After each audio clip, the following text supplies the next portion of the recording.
Hey guys, what's up? This is Nathan Davis Media once again. Welcome back to another movie review, aka after I saw, and this time it is going to be on Gretel and Hansel, the last movie I have to review in January till next January.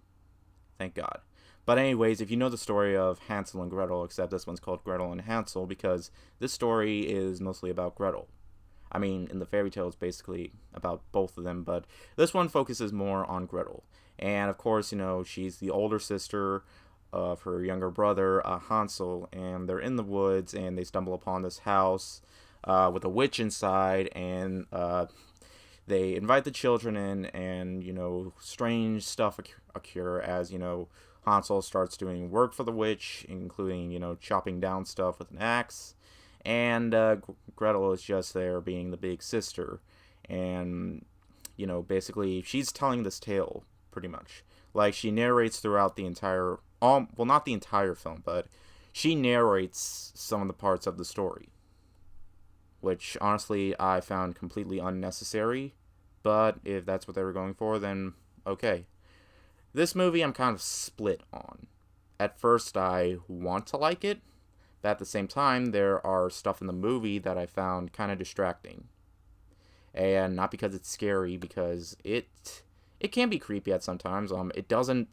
There's no big reliance on jump scares, so there's like at least, I think there was like one jump scare, and that's pretty much it. And I liked what they were going for that. Okay, that's one thing I have to give it credit for, is that it goes for a more serious route. And, you can take the story of Hansel and Gretel in two ways. There's the kids' fairy tale, and there's the horror tale. I personally prefer the horror tale, because it involves a witch trying to cook children.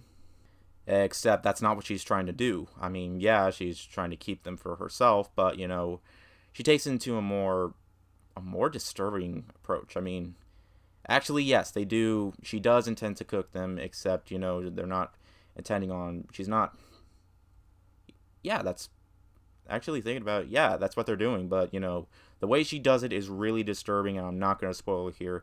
So, I was a little disappointed that it went for a PG-13 route, but honestly, there was one part that I'm like, are you sure this was supposed to be PG-13? Because there's just one part in the movie that was totally messed up, and I'm like,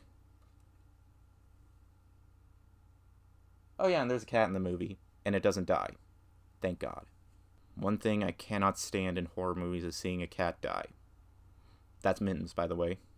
Isn't she cute? Alright, but anyways, you can be in the video if you want. But anyways, with this film, for aspects of the movie, it is pretty slow. And for an hour and 27 minutes, it felt like it went on way too long. Because the movie doesn't end up being all that interesting towards the end. I mean, it felt kind of anticlimactic, and I was kind of split on what entirely just happened towards the end. And I felt like it could have gone a little bit longer, and I mean, sure, we got a lot of slow burn horror films. I mean, Hereditary, The Witch. This film kind of reminds me of a PG-13 version of The Witch. But, except, I thought The Witch was definitely a much better film, and there are tons of better slow burn horror films out there. But, I liked how this one tried to keep it more interesting and fresh, but in the end, I'm kind of like wanting to check out a little bit. I liked how they took Gretel's character and just made it, made her more, more of a stronger female lead character. I mean, she doesn't try to do anything violent or anything because, it's PG-13. And, it's not like that, Witch Hunter movie from 2013 with Jeremy Renner. But, yeah.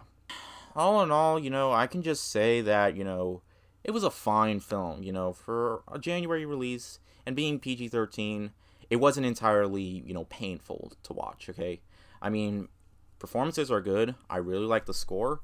I like the performances. Did I just mention that? Visuals are absolutely breathtaking to look at. And all in all, it's a fine film, Although I wouldn't say I'd recommend watching it multiple times. I mean, it could require multiple viewings, but I wouldn't really recommend, if you're not really fully intrigued, I'd say this is worth a rental, but it really depends. But for the most part, it was a fine film. I'm going to give Gretel and Hansel 3 out of 5. So yeah. Thank you guys so much for watching. What comes out next week? Oh yeah, Birds of Prey.